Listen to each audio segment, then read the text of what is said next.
2018년 드라마였죠. 나의 아저씨라는 드라마가 있었습니다. 참 고 이선균 씨가 열연했던 드라마이기도 하고, 우리가 너무나도 잘 알고 있는 이 가수 아이유 씨가 주인공으로 나왔던 드라마인데, 안타깝게도 이제 얼마 전에 이선균 씨가 스스로 생을 마감하고, 여러 기사를 보니까 그 기사 댓글을 읽는데 많은 분들이 그 나의 아저씨라는 드라마를 보고 나의 아저씨가 나에게 많은 힘을 줬는데 이렇게 힘든 상황을 홀로 이렇게 가는 걸 보고 안타까워하는 그런 많은 댓글들이 있었어요. 그러니까 그 드라마를 보면서 그 대사를 읽고 함께 몰입하는 과정 가운데 아마도 많은 사람들이 깊은 감동을 받았던 것 같습니다. 뭐 드라마를 보신 분들도 있고 보지 못하신 분들도 있고, 또 꽤 한 6년 지난 드라마니까 이제 못 보신 분들도 많을 것 같은데요. 그 아이유 씨로 나왔던 그 주인공은 이제 부모님의 이제 빚을 물려받고 되게 어렵게 할머니와 생활을 했던 주인공이고요. 그래서 알바하면서 식당에서 설거지하면서 남은 음식 먹으면서 살던 사람인데, 파견직으로 건축 사무실에 오게 되면서 이선균 씨가 역할했던 이 박동훈 부장과 함께 일을 하게 됩니다. 근데 이 여자 주인공은 이제 냉엄한 현실 속에서 마음이 이미 닫혀진 상태였어요. 근데 이선균 씨가 우리 아이유 씨 역할을 맡은 이 여주인공에게 관심을 갖고, 또 힘든 인생을 살아가는 데 있어서 어떻게 살아가는지 특별히 되게 인상 깊었던 것이, 이 건축 사무실에서 일을 하잖아요. 그러면서 자기가 일하는 것, 마치 예수님이 비유로 빗대어서 하나님 나라를 설명하듯 우리 인생을 비유로 빗대어 설명하는데, 건축 구조 기술사답게 건물은 외력과 내력의 싸움이다. 바람, 하중, 진동 등 있을 수 있는 모든 외부 압력을 계산해서 따지고 그것보다 세게 내력을 설계해야만 어떤 압력으로부터 버텨낼 수 있다. 그러면서 내면을 잘 다듬어라라고 이 지안에게 이렇게 따뜻하게 인생 선배로서 얘기를 합니다. 그러면서 이제 여자 주인공이 변해간 거죠. 정말 나의 아저씨, 이 사람의 따뜻한 관심으로 인해서 한편 이제 구원받는 그런 모습들이 담아져 있던 매우 따뜻한 드라마였습니다. 저도 그 드라마를 보면서 많이 인상 깊었어요. 저런 사람이 내 주변에 있다라면, 또 우리 주변에 있다라면 세상이 한층 더 따뜻해질 수 있겠다.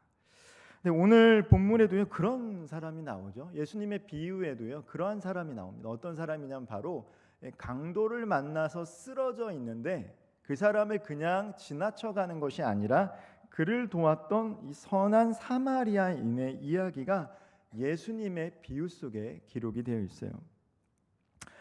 오늘 예수님의 비유에 등장하는 선한 사마리아처럼, 혹은 나의 아저씨에 나오는 우리 박동훈 부장처럼 다른 누군가에게 관심을 갖는 것에서 우리는 이 세상을 살아가면서 힘과 용기를, 또 누군가에게는 구원받는 삶을 살아가는 것은 아닌가 생각이 듭니다.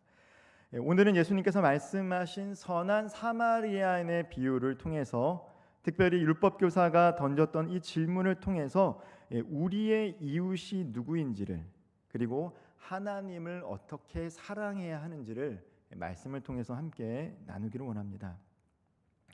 오늘 한 율법교사가 등장을 해요. 율법교사가 등장해서 예수님에게 가장 큰 계명, 이 성경이 있는데 이 성경에서 가장 큰 계명이 무엇입니까? 라고 질문을 던집니다. 그리고 그 질문에 대한 답변도 본인이 하죠. 어떤 게 가장 큰 답변입니까? 하나님 사랑하고 이웃 사랑하라는 것이죠. 율법교사는 이것에 대해서 매우 잘 알고 있었어요. 근데 27절 말씀을 보면, 대답하여 이르되 내 마음을 다하며 목숨을 다하며 힘을 다하며 뜻을 다하여 주 너의 하나님을 사랑하고 또한 내 이웃을 내 자신과 같이 사랑하라 하였나이다 라고 이렇게 대답을 합니다.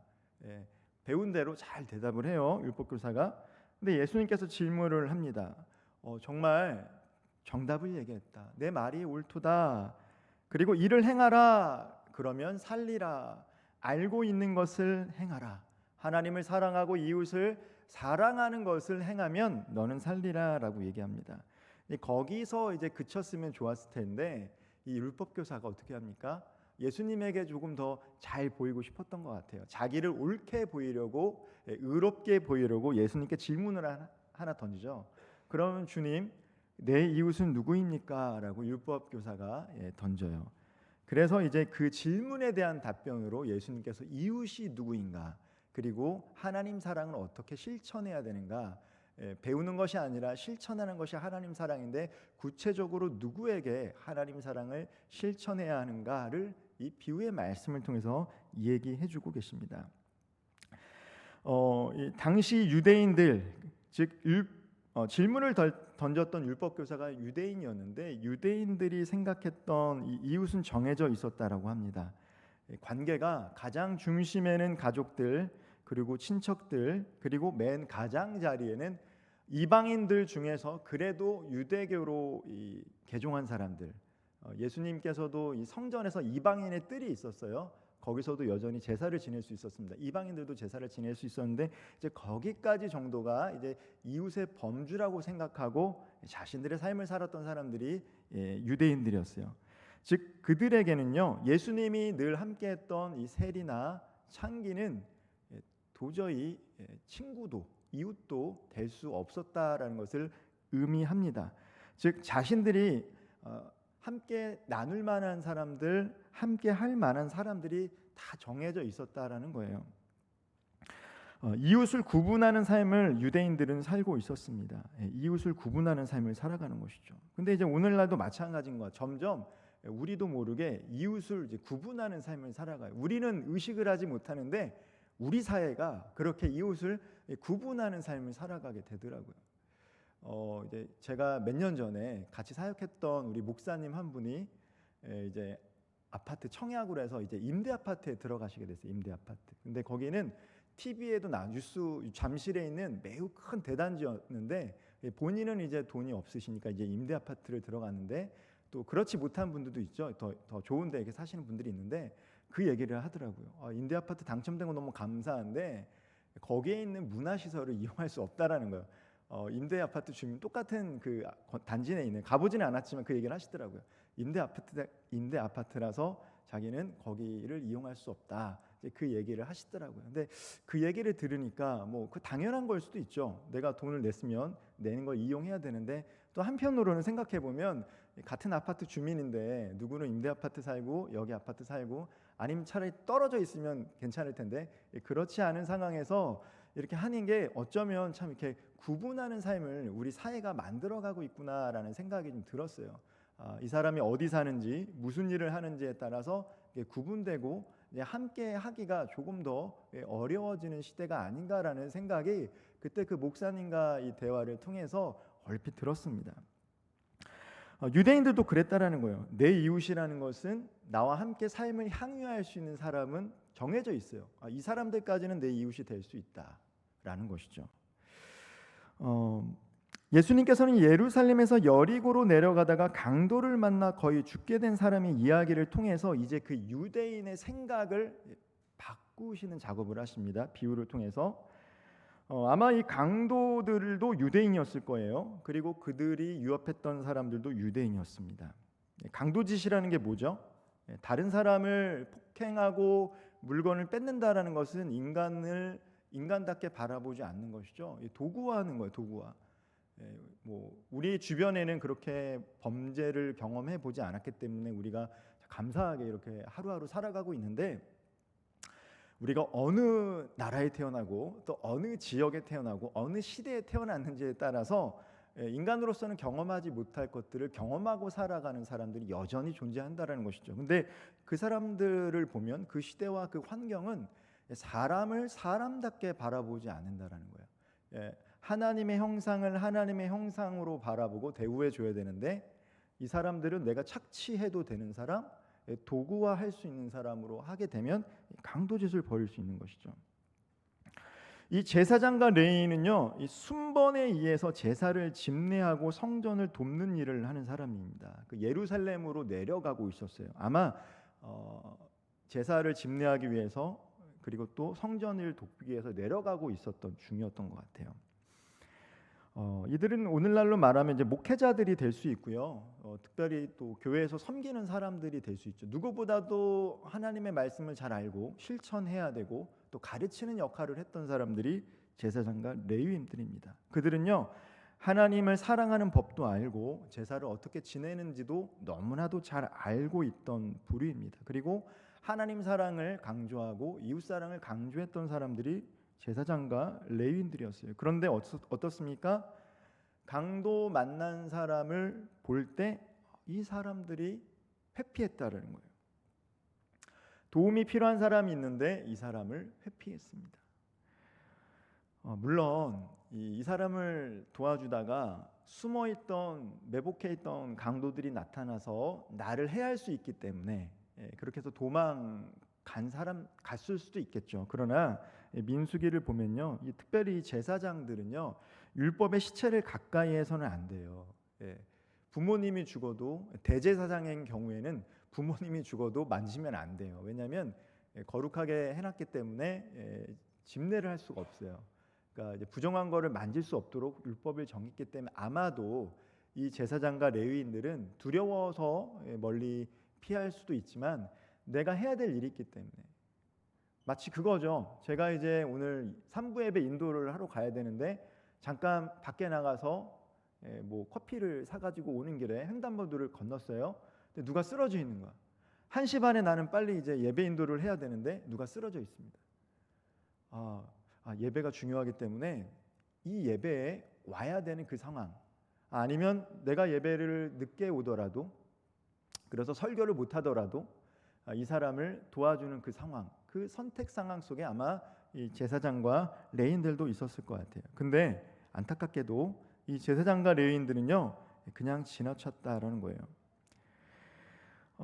예수님께서는 비유죠, 비유. 실제로 제사장과 레위인들이 다 그랬다라는 것은 아닙니다. 다 그랬다는 것은 아니죠. 하나님도 사랑하고 이웃을 사랑했던 제사장과 레위인들이 있었겠죠. 다만 비유를 통해서 극단적인 예를 드는 겁니다. 오해해서는 안 돼요. 그 시대의 모든 제사장들과 레위인들이 그러한 것을 선택했다라는 게 아니라 단지 예수님은 이 극단적인 상황을 놓고 유대인의 생각을, 이 랍비의 생각을 바꾸기 위해서 그런 극단적인 비유를 들고 있는 것뿐입니다.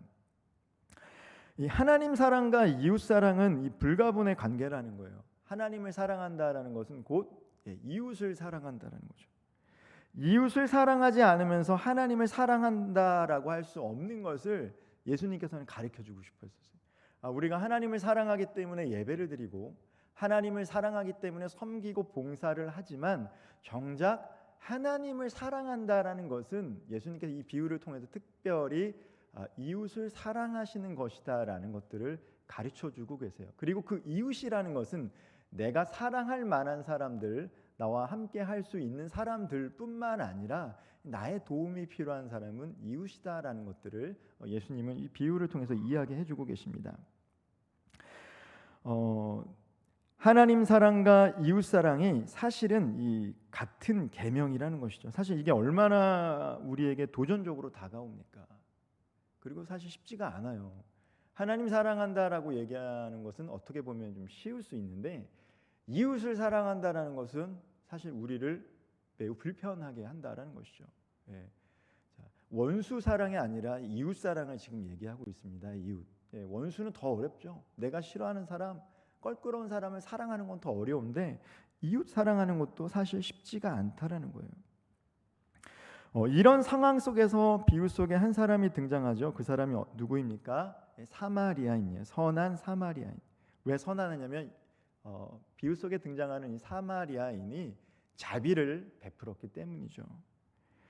이 사마리아인이 어떤 사람들입니까? 사마리아인. 우리가 뭐 영화도 보면 뭐 사마리아인들이 많이 나오니까 익숙합니다. 근데 사마리아인들이 대체 누구인가 잘 아시겠지만, 사마리아인의 기원은 예수님 태어나기 전 722년으로 거슬러 올라가요. 그러니까 이스라엘은 북이스라엘과 남유다로 나뉘게 됩니다. 북이스라엘은 어떻게 멸망하게 됩니까? 성경에는 이제 아수르라는 제국에 의해서, 그리고 우리가 세계사 시간에 이제 아시리아라는 제국에 의해서 멸망을 당합니다. 이 아수르, 이 아시리아의 정책이 뭐였냐면 갈릴리와 유대 그 사이에 있는 이 사마리아 지역에 있던 사람들을 다 데리고 본토로 데려가고 남아있는 지역에는 영향력이 없는 사람들 그리고 이방인들을 사마리아 땅으로 보내서 결혼을 시켜요. 그래서 혼혈족이 태어납니다. 그들이 사마리아인이에요. 그리고 여전히 사마리아인들이 있는데 매우 소수라고 합니다. 정말 소수의 사마리아인들이 마치 인디안들이 지금 소수로 남아있는 것처럼 이스라엘 영토 지역에는 사마리아인들이 소수로 남아있다라고 해요. 혼혈 정책에 의해서 유대인들이 생각할 때는 피가 더러워졌다고 생각을 하고 그리고 그들이 하나님을 섬겼지만 사마리아인들도 하나님을 섬겼는데 이스라엘 남유다 사람들이 읽었던 성경과 다른 성경을 또 갖고 읽었어요. 그래서 점점점 시간이 지날수록 멀어질 수밖에 없었습니다. 예수님 시대의 유대인들과 사마리아인은 몇백 년 동안 이제 사이가 좋지 않았다라는 것이죠. 그래서 이 갈릴리에서 이제 갈릴리가 위에 있으면 유다가 밑에 있으면 갈릴리에서 유다로 갈 때 사마리아를 통과해야 되는데 이 사마리아 땅으로 가면 빠른데 일부러 우회하는 경우들이 나옵니다. 우회해요. 가고 싶지 않으니까 마주치고 싶지 않으니까. 그러니까 사마리아인과 유대인은 사이가 결코 좋지 않았다라는 거예요. 근데 놀랍게도 이 비유에 등장하는 사마리아인은 이 유대인에게 친절을 베풀어요. 제사장과 레위인들도 그냥 지나쳤는데 비유에 등장하는 사마리아인은 강도 만난 이 유대인에게 관심을 갖게 됩니다. 불쌍히 여겼다라는 것은 이미 마음속에서 국률한 마음이 있었다는 거예요. 이 사마리아인은 쓰러져 있는 강도 만난 자를 향해 불쌍한 마음을 갖고 있었고 마음만 갖고 있던 게 아니라 그 마음을 외적으로 표현했어요. 어떻게 해요? 실질적인 도움을 줬다라는 거예요. 그런 말이 있죠. 우리가 복음을 증거해야 됩니다. 그런데 먼저 빵이 필요한 사람들에게는 우리가 갖고 있는 빵을 나눠주고 복음을 증거하라는 것이죠. 정말 배고파 죽을 사람들한테 예수 믿으면 천국 간다 안 들린다라는 것이죠. 먼저는 배고파서 죽을 뻔한 사람들에게는 죽을 만한 상황이 있는 사람들은 그들에게 빵을 주고 난 뒤에 복음을 전하는 게 옳은 순서입니다. 우리가 마음도 있지만 실질적으로 표현하는 게 되게 중요하다라는 것이죠. 이 사마리아인은 국률한 마음뿐만 아니라 그 마음을 표현한 거예요. 어떻게 표현했습니까? 기름을 발라줘서 상처 통증을 완화시켜주고 포도주를 줘서 상처가 살균을 하게 되고요. 자기 짐승을 태워서 자기는 불편한데도 불구하고 걸어서 여관까지 갑니다. 그리고 35절에 보면요. 이튿날에라고 하는 거죠. 함께 있었다라는 거예요. 함께 있었다는. 이 사마리아인이요. 한가한 사람이 아니었어요. 일정이 있기 때문에 여관 주인에게 돈을 주고 더 보살펴 달라고 얘기할 만큼 이 사람도 일정이 있고 바쁜 사람이었습니다. 그럼에도 불구하고 국률한 마음과 필요한 조치를 취했다라는 것이죠. 이 데나리온 둘을 남겼다라는 것은 뭐냐면 노동자의 이틀치 품삯이에요. 하루 품삯이 뭐 오늘 하루 몸으로 이렇게 일당을 벌면 뭐 적게는 10만 원, 또 많게는 20만 원 정도 벌 수 있을 텐데 두 데나리온은 노동자의 이틀치 임금입니다. 이것을 줬다라는 거예요. 여관 주인에게. 끝까지 잘 돌봐달라고. 필요하면 내가 돌아왔을 때 더 청구하라고. 즉 긍휼한 마음과 함께 자기가 가지고 있는 자원을 통해서 나의 도움이 필요한 사람을 외면하지 않고 도와줬던 사람이 바로 이 선한 사마리아인이에요. 비유 속에. 물론 극단적인 비유죠. 극단적인 비유입니다. 이 이야기를 마치고 예수님께서 율법 교사에게 물어봅니다. 비유를 잘 얘기를 해요. 그리고 나서 율법 교사에게 이야기합니다. 그러면 너가 이웃에 대해서 물어봤는데 하나님 사랑과 이웃 사랑을 실천하기 위해서 이웃에 대해서 물어봤는데 예수님께서 물어보죠. 그러면 누가 강도 만난 자의 이웃이냐? 누가 강도 만난 자의 이웃이냐라고 예수님께서 말씀하십니다. 우리 37절 말씀을 같이 한번 읽어보도록 하겠습니다. 함께 읽겠습니다. 이르되 자비를 베푼 자니이다. 예수께서 이르시되 가서 너도 이와 같이 하라. 자, 이 율법 교사는 사마리아인을 이웃으로 받아들이고 있습니까? 받아들이지 않고 있습니까? 예수님의 비유의 말씀을 듣고 그의 생각이 바뀌었습니까? 바뀌지 않았습니까? 여전히 바뀌지 않았어요. 왜요? 사마리아인이라는 이야기를 하고 싶지 않은 거예요. 내 입으로 사마리아인을 말하고 싶지 않아요. 그래서 어떻게 합니까? 자비를 베푼 사람입니다. 그 비유 속에서 도와주는 사람이 누구인지는 알겠는데 여전히 나는 사마리아인은 내 이웃으로 받아들일 수 없다라는 것을 이야기하고 있는 것입니다. 입으로 말하고 싶지 않을 만큼 여전히 이 율법 교사는 사마리아인은 내 이웃이 될 수 없습니다라고 이야기하고 있는 거예요.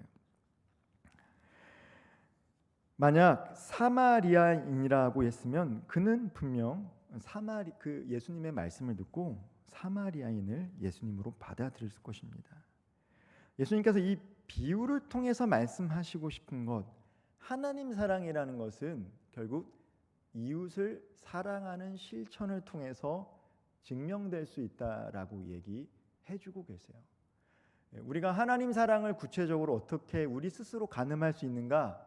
올해보다 내년에 내가 더 많은 사람들을 품고 사랑해 줄 수 있다라면 그 사람은 하나님을 더 사랑하는 사람이 되는 거예요.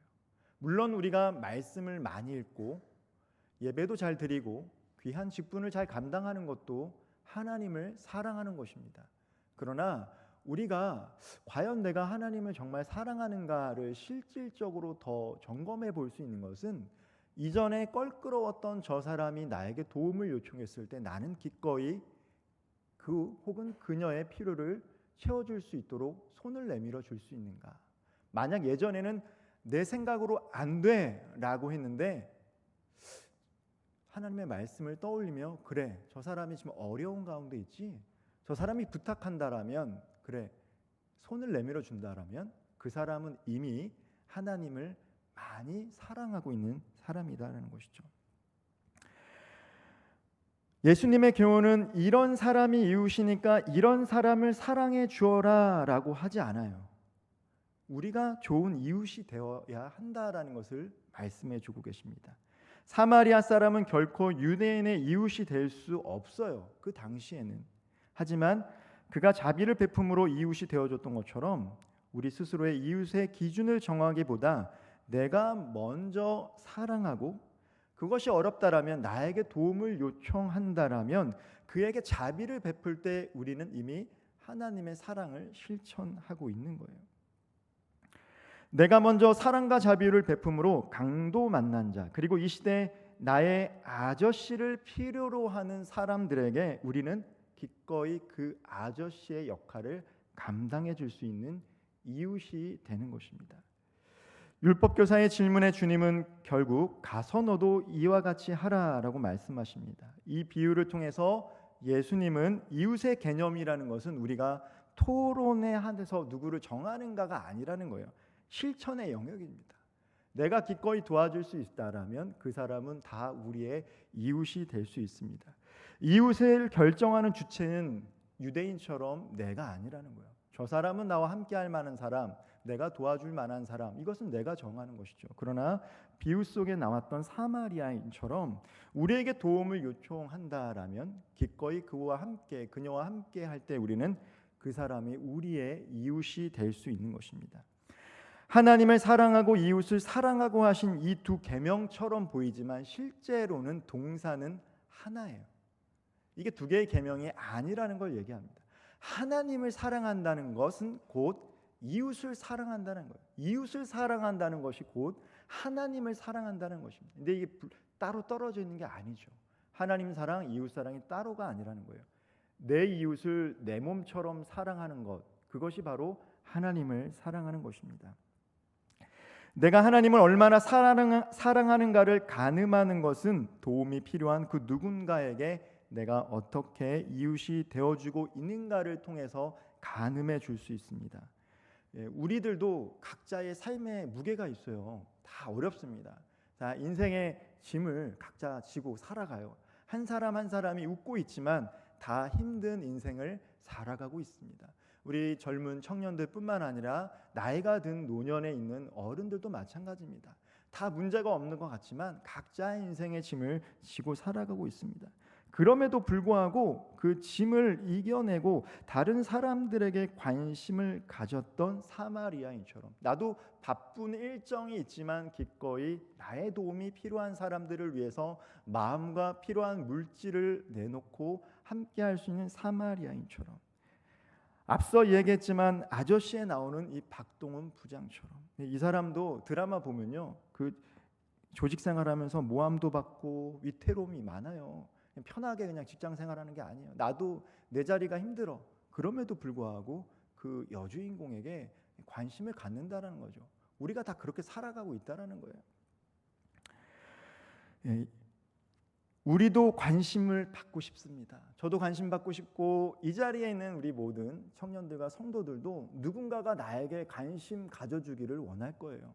대부분의 사람들은 관심이 필요하다라고 요청을 합니다.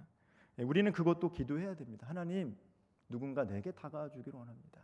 기도하면요, 하나님이 꼭 필요한 사람과 돕는 손길을 보내주세요. 꼭 기도하시기를 바랍니다. 그리고 기도하시고 난 뒤에 꼭 기도하셨으면 좋겠습니다. 하나님, 내가 도와야 될 사람들을 보여주십시오. 그러면 하나님께서 우리가 또한 관심을 가져야 될 사람들을 보여주실 줄 믿습니다.